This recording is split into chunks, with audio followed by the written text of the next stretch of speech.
Well, good afternoon to you. As you know, I am Richard Mitchell, genuine, uniquely RSM. As I had stated earlier at my last broadcast, that I will be bringing to you, the viewer and the listener, anger management. Again, without you, I would not be able to be a broadcaster, you watching this broadcast. And I'm hoping to get your feedback. Let me know what you think of the different topic in which I bring across to yourself, and may you share them with your friends, loved ones, and even your enemies, and most of all, yourself. So keep it locked, and as I stated before, let me know in this different method in which has been posted on how to communicate myself on what you think and how this has been helping you. And for further help, again, keep it in touch. And if you're out of my region, there are other individuals that you can get in touch with, and if you so need some assistance in getting in touch with those in your areas that will facilitate your needs, again, let me know.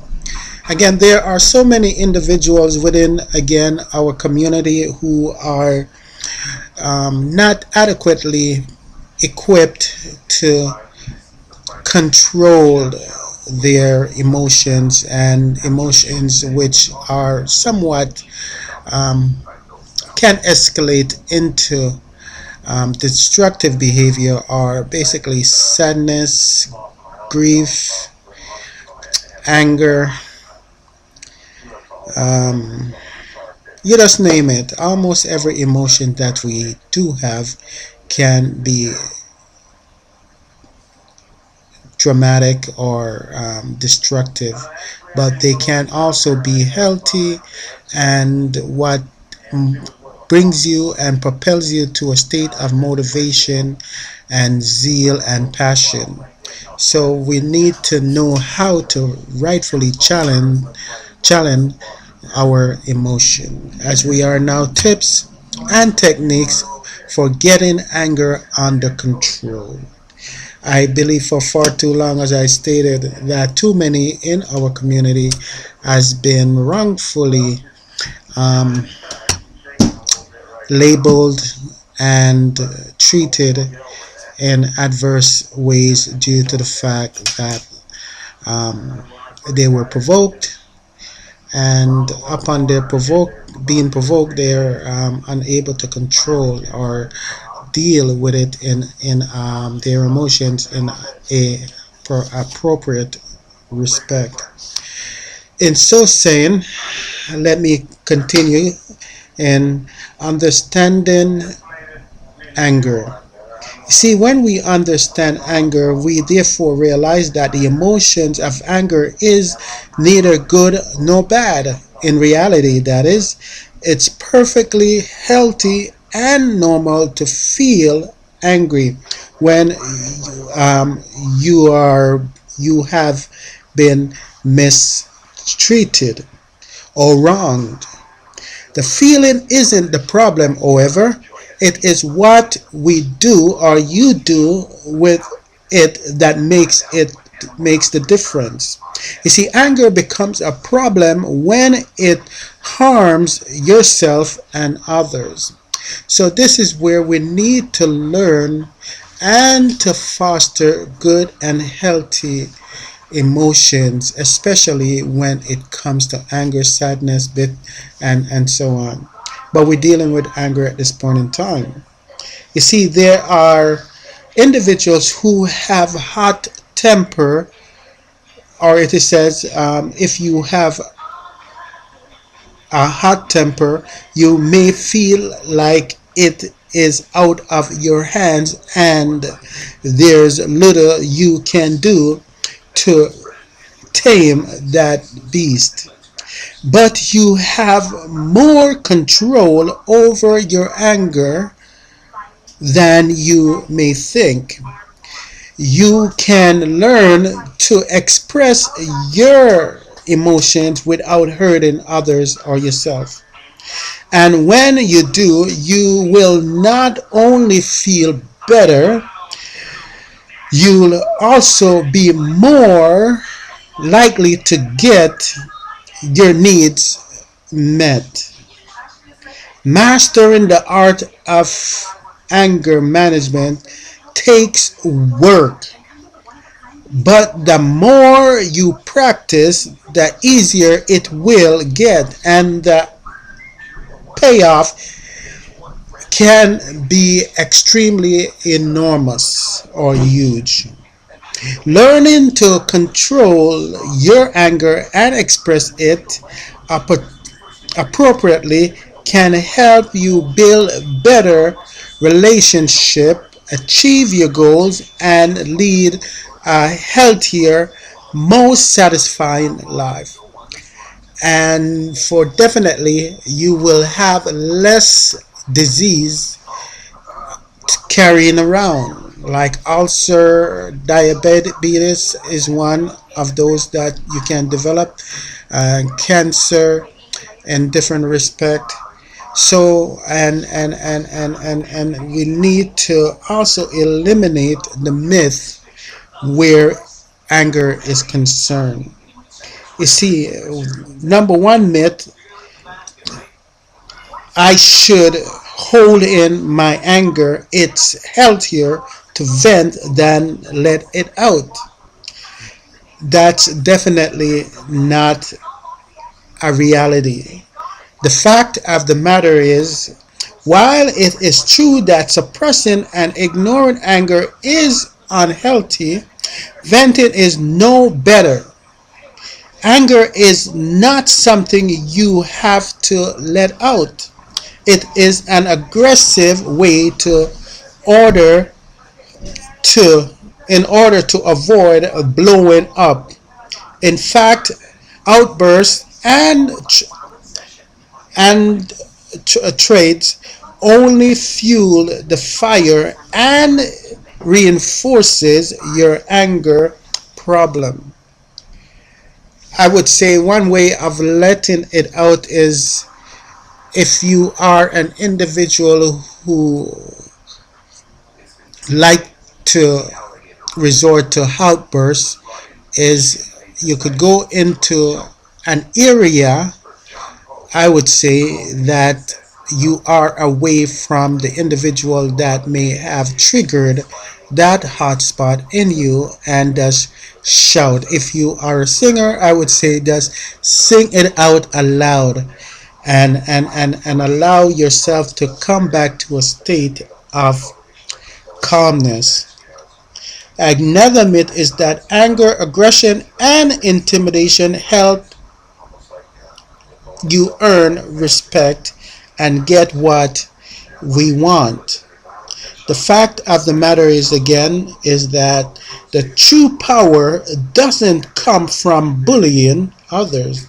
People may be afraid of you, but they won't respect you if you can control your or handle opposing viewpoints. Others will be more willing to listen to you and accommodate your needs if you communicate effectively and in a respectful way. You see, respect begets respects, bullying begets bullying at times, and disrespect begets disrespect. So we definitely need to shed those myths and get into the facts and the reality of the matter. Another myth is, I can't help myself. Anger isn't something you or I, you may want to say, can control. Again, you need to remember, it is just another feeling or another emotions. Just like sadness, there are times that you feel sad, there are times that you feel lonely, there are times you feel happy. There are times that you feel happy and you jump and you shout and you celebrate, and other times you may feel happy but you don't congregate and enjoy your happiness with others. So again, it's just a feeling, anger is. See, the fact of that myth concerning you can't control something, anger, and the fact is you can't always control the situation you're in or how it makes you feel, but you can control how you express your feeling or that anger. And you can express your anger without being verbally or physically abusive, even if someone is pushing your buttons. You always have a choice about how to respond. And my friend, you need to learn or to know what those buttons are so that you will be able to put a shield or a guard in or when someone comes to push those buttons. Another myth is anger management is about learning to suppress your anger. Definitely, that is a myth. Anger management will definitely be more how to express your anger in an appropriate respect. You see, never getting angry is not a good goal. Anger is normal and it will come out regardless of how hard you try to suppress it. Anger management is all about becoming aware of your underlying feelings and needs and developing healthier ways to manage upsets rather than trying to suppress your anger. The goal is to express it in a constructive respect or way. You see, we need to eliminate or to rid ourselves of those myths. You see, learning to control your anger is extremely pivotal and or important to having a healthy lifestyle with yourself, with your family, with your friends, with your co-workers, with your enemies, and those that you just don't really care about, or those who don't really care about you. See, controlling how you deal with these individuals will have you on top of the world. You might think that venting your anger is healthier than the people around you are too sensitive, that your anger is justified, or that you need to show your fury to get respect. But the truth is that anger is much more likely to damage your relationship, impair your judgment, get in the way of success, and have a negative impact on the way people see or view you. Yes, we need to get it right. Say, out of control anger hurts your physical health. Constantly operating at high levels of stress and tension is bad for your health. Chronic anger makes you more susceptible to heart disease, diabetes, high cholesterol levels, and weakened immune system. Insomnia and high blood pressure. So if your anger has you in the bed or having you at a place of sleep most of your day or most of your time, you know that your anger is leading you down the path of a health problem. So you need to get control, and this is one of the reasons why anger control is extremely important. Out of control anger hurts you mentally as well. Chronic anger consumes huge amount of mental energy could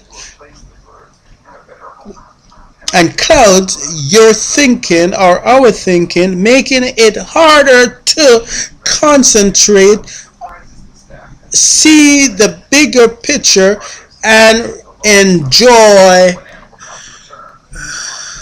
life. We need, as it says, take or smell the roses. You see, when we smell the roses, we are therefore able to breathe better and healthier thinking.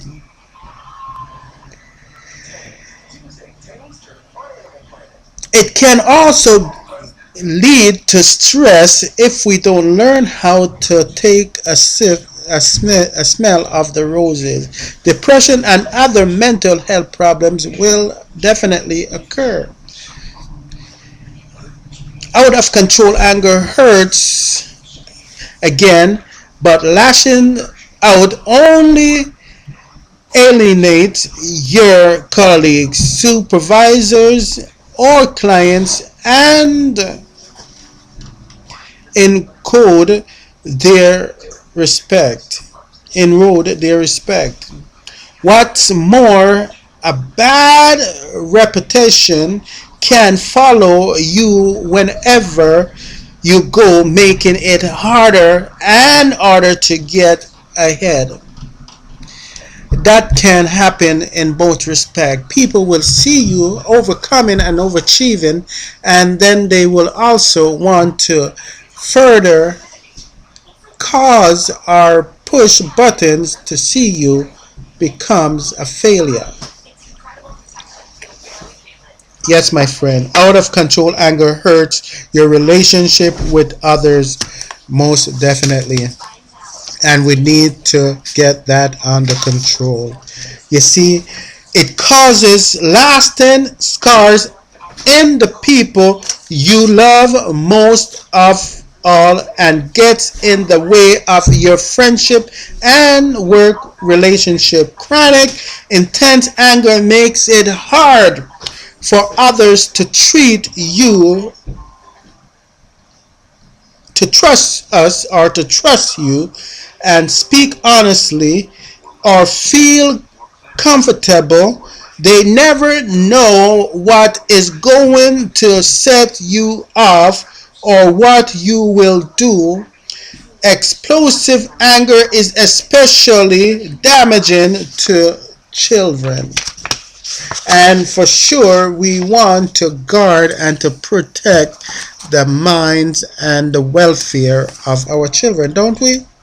So we need to be more sensitive in what is happening in us first and foremost, and then we can deal with the outside world more effectively than we are today. There is always room for growth and development. So again, I am Richard Mitchell of Genuinely Uniquely RSM, Counseling, Advocacy, and Consulting.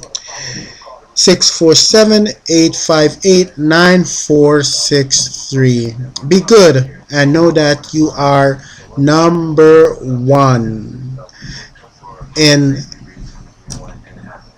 your environment. So be good to yourself and know that you are created or made above depression and anger out of control.